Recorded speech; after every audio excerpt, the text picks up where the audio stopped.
Bienvenue dans In Situ, au sommaire de la danse, ultime répétition de la compagnie Michel Kéléminis avant représentation au Festival de Marseille. Non, ils ne sont pas à la bourre, c'est bel et bien le rythme endiablé de cette nouvelle création. De la musique, le conservatoire en pleine effervescence. Après les concours, voici le temps des concerts avec au bout du compte une touche de professionnalisme en plus. De l'énigme, Pédomouche est la princesse du désert. Ce n'est pas la dernière insulte à la mode dans le quartier qui craint, c'est le titre du dernier polar de Philippe Carrez. Et tout de suite, les festivals qui vont démarrer la saison dans notre région.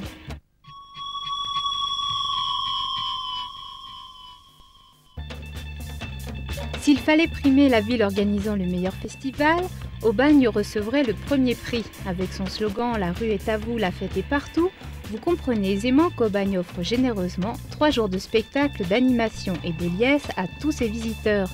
Pas de spectacle payant, pas de lieu fermé, mais au contraire des troupes qui excellent dans les arts de la rue, des jeunes Aubagnais 100% impliqués dans leur comédie musicale dirigée par Jo Corbeau, des commerçants dont les boutiques se transforment en petits théâtres sur rue. Et par-ci par-là, des spectacles de marionnettes, des jongleurs et des magiciens pour amuser les plus petits. Le festival de Marseille n'aura pas encore commencé, que Marseille sera déjà en plein festival avec Danse sur le port. Au programme, The Pink Floyd Ballet de Roland Petit avec en premier danseur Lucia Lacara et Altinaï Azil Muratova. Et dans une version signée d'Antonio Gades, Carmen, avec chanteurs et musiciens pour accompagner en direct les pas des danseurs. Des soirées prestige qui se dérouleront comme une révérence sous le balcon de la mairie. Bagnole Blues, édition 97, a opté pour un blues qui groove en faisant appel à ses plus sûrs talents. Tout le prisme de la musique noire, charnue et très rythmée, s'y reflète. Roy Rogers, Son Seal, Melvin Taylor, Paul Person, Taj Mahal, Carol Frédéric, Jean-Jacques Milteau et encore Larry Garner. Comme chaque année, une garderie gratuite permettra aux parents d'aller s'éclater en toute sérénité et pour la première fois, la ville de Bagnole battra au même rythme puisque bars et restaurants accueilleront des groupes musicaux.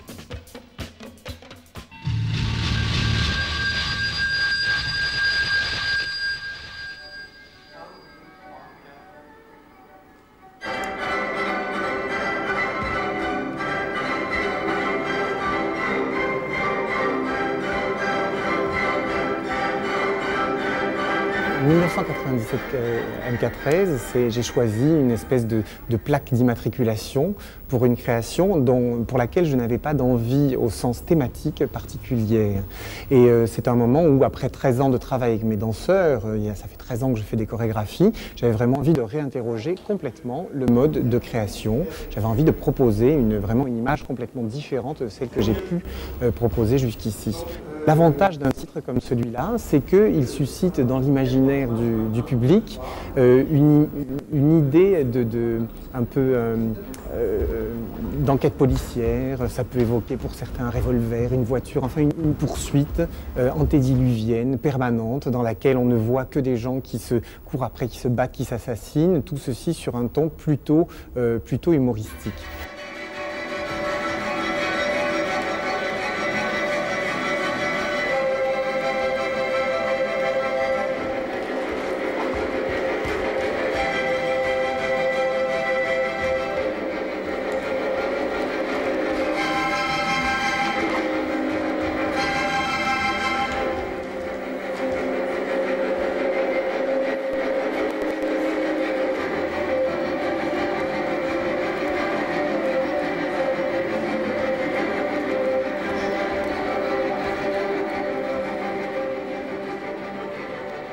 Le point de départ est réellement sinistre. Il est sinistre, c'est un regard sur la société, sur la vie d'aujourd'hui dans les métropoles. Et c'était vraiment ce constat de la carapace qu'on doit se forger pour continuer malgré tout à vivre qui a été le moteur initial de cette pièce.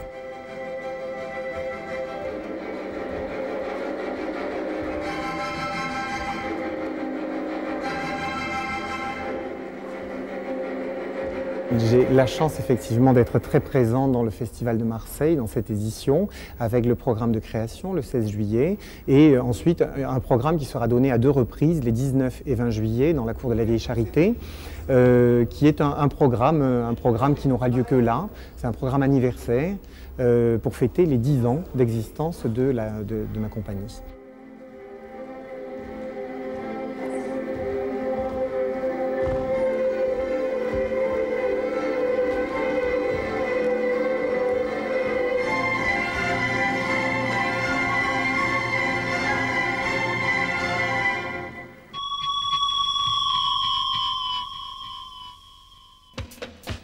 Bel exemple de diversité à Marseille dont le festival propose pendant tout le mois de juillet des expos, des concerts, du théâtre, de la danse, du cinéma et des ateliers. Des spectacles prestigieux qui pour la plupart auront lieu à la Vieille Charité, sur les plages du Prado, au musée Borelli et au musée de la mode. Les artistes attendus, Michel Kéléménis et ses danseurs, la compagnie Montalvo-Hervieux, Sœur Marie Kéros, David Muret, Stanislas Nordet, entre autres. Soulignons qu'à une exception près, toutes ces manifestations sont payantes. Connaissez-vous la Jutamae? C'est une danse traditionnelle japonaise développée au XVIIe siècle par les geishas. Cette chorégraphie ouvrira le festival de danse de Château-Vallon le 5 juillet prochain. Les jours suivants, la scène accueillera des danses buto, flamenco, des créations contemporaines, avec Antonio Canales, Marie-Claude Pietragala, Pascal Montrouge, Maïté Fossen, Suzushi Anayagi Co. La dernière partie de ce festival sera consacrée à de la danse issue de cette fin de siècle, le hip-hop sauce tamoul, hip-hop nature ou breakfou. Véritable carrefour de la création chorégraphique, le festival Danse à Aix recevra comme à l'accoutumée des danseurs et chorégraphes d'envergure internationale, tous reconnus pour leur virtuosité et leur créativité. Citons pêle-mêle Odile Duboc, Angelin Prège-Locage, Urs Dietrich, Maggie Marin, Josette Bays. Un beau voyage sur 13 jours que pourront entreprendre les privilégiés qui auront dès à présent réservé leur place.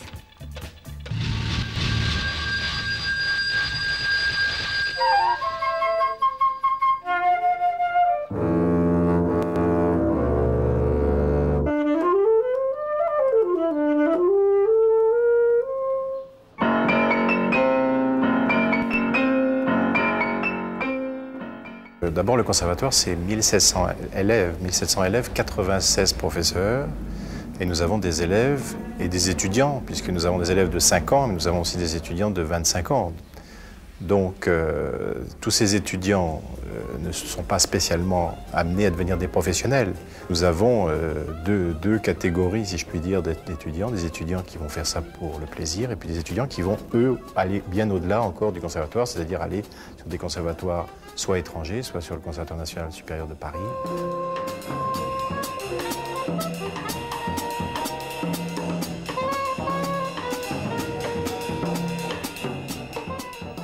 Du classique à la musique traditionnelle, en passant par le jazz, mais encore à l'exception du rock et du rap, le cursus du conservatoire concerne toutes les catégories d'instruments et a récemment intégré 2 classes d'art dramatique. Tout autour de ces cours, bien évidemment, nous avons des activités diverses. Nous avons chaque année, environ 50 à 60 concerts, entre les auditions, les concerts, les récitals, les conférences, les masterclass aussi, puisque nous invitons des professeurs, soit étrangers, soit des grands professeurs français, dans ce conservatoire. En ce moment, comme vous l'avez constaté sans doute, tout le long du mois de juin, nous avons les fameux récitals des étudiants du 4e cycle de perfectionnement, c'est-à-dire que nous avons pratiquement un concert tous les soirs au sein de cette maison, parfois 2 concerts dans la journée.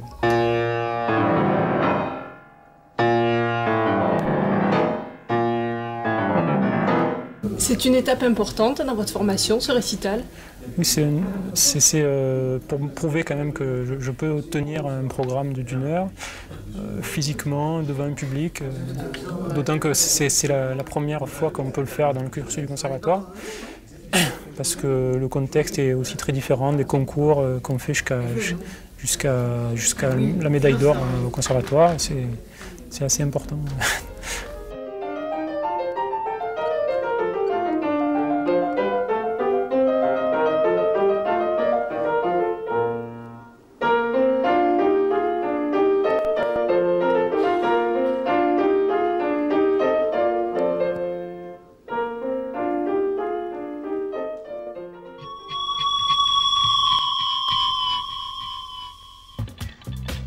Charles Trenet, Michel Jonas, Paul Persson, Lucky Peterson, Ron Ernst, Michel Petrucciani, Miroslav Vitous, Ray Barretto, New World Spirit et quelques somptueuses créatures richement vêtues par Louis Ferraud. Voici la liste exhaustive des artistes présents au Festival d'Istres qui se déroulera sur 5 soirées thématiques. 2 concerts de chansons françaises, une soirée blues, une nuit jazz et une veillée haute couture. Les places sont chères, alors pensez à réserver rapidement.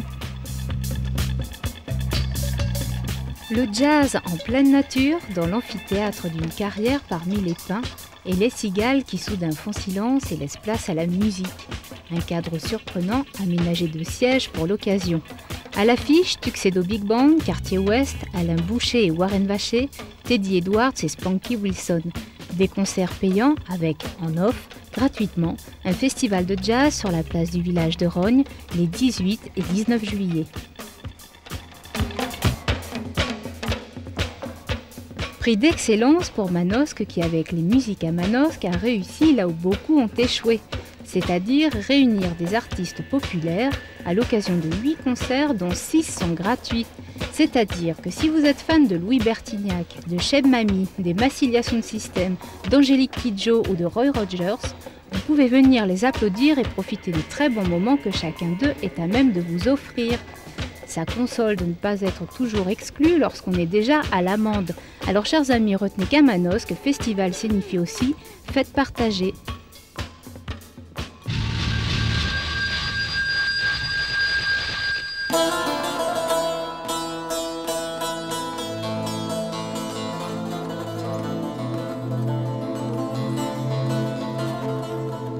Paix de mouche, la princesse du désert est un livre que je situe dans un avenir assez proche, mais pas complètement déterminé. C'est-à-dire que ça peut être dans 10 ans, ça peut être dans 20 ans, peut-être pas beaucoup plus. Et c'est une prospective sur ce que peut devenir une grande métropole qui est un port au bord de la Méditerranée, pendant une guerre civile. Et en fait, l'histoire de Paix de mouche, c'est l'histoire d'un groupe de personnages qui essaient de s'en sortir pendant cette guerre civile, justement. Ce qui m'a intéressé dans l'écriture de ce livre, c'est en fait de prendre les éléments sociologiques qu'on a à l'heure actuelle et de voir comment ils pouvaient dégénérer. Et en fait, je me suis aperçu assez rapidement que cette situation, c'est-à-dire la situation des gens qui sont sans abri, des gens qui sont dans une situation sociale tragique, et à côté de ça, des gens qui ont des sources de richesse qui sont assez importantes, ne pouvait amener qu'à des situations de conflit qu'on connaît déjà aujourd'hui.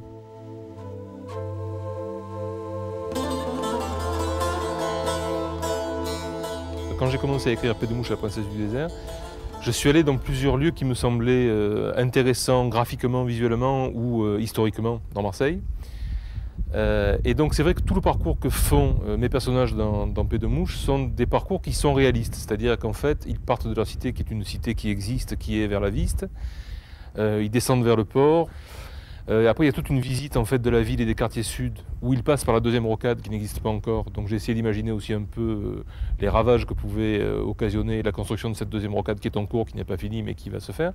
Et c'est vrai qu'en fait tout le parcours de mes personnages se fait dans un Marseille qui pourrait très bien exister dans 20 ans.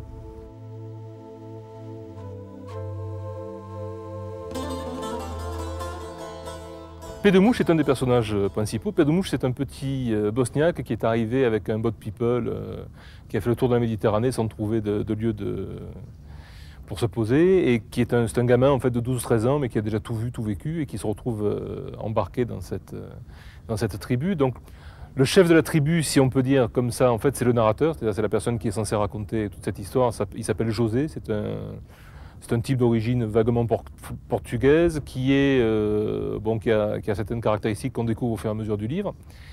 Et en fait, c'est lui qui fait un peu office de meneur d'expédition. Donc ce José est profondément amoureux d'une espèce d'amour platonique un peu bizarre d'ailleurs de la princesse du désert, donc, qui est le troisième personnage principal du bouquin, qui s'appelle Nora, et qui est une jeune Kabyle. En fait, Nora et José, c'est un peu Bonnie and Clyde, quoi. Je pense que l'amour, en fait, est le moteur de toute l'histoire. C'est-à-dire que toutes les relations qui sont aussi bien entre José et Nora qu'entre tous les personnages, c'est des relations finalement d'amitié, d'amour assez profond. Et c'est ça qui fait que malgré l'atmosphère noire et sinistre de la situation, le ton est plutôt presque optimiste, je dirais. Alors l'amour sauvera les choses. Je crois que l'amour sauve tout, toujours.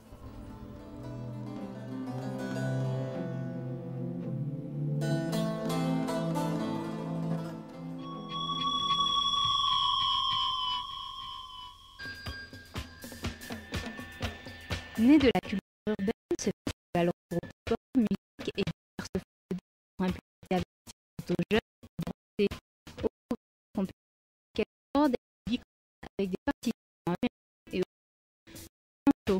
Une occasion de rock, hip-hop et une petite aussi une spectacle de rue en action de production de films d'animation, etc.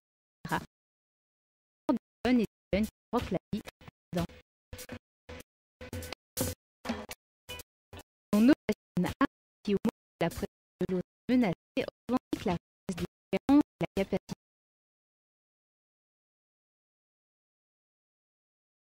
de porter de joie à la fête et le partage. Ainsi, la mort aussi, elle met à rappeler les défis, service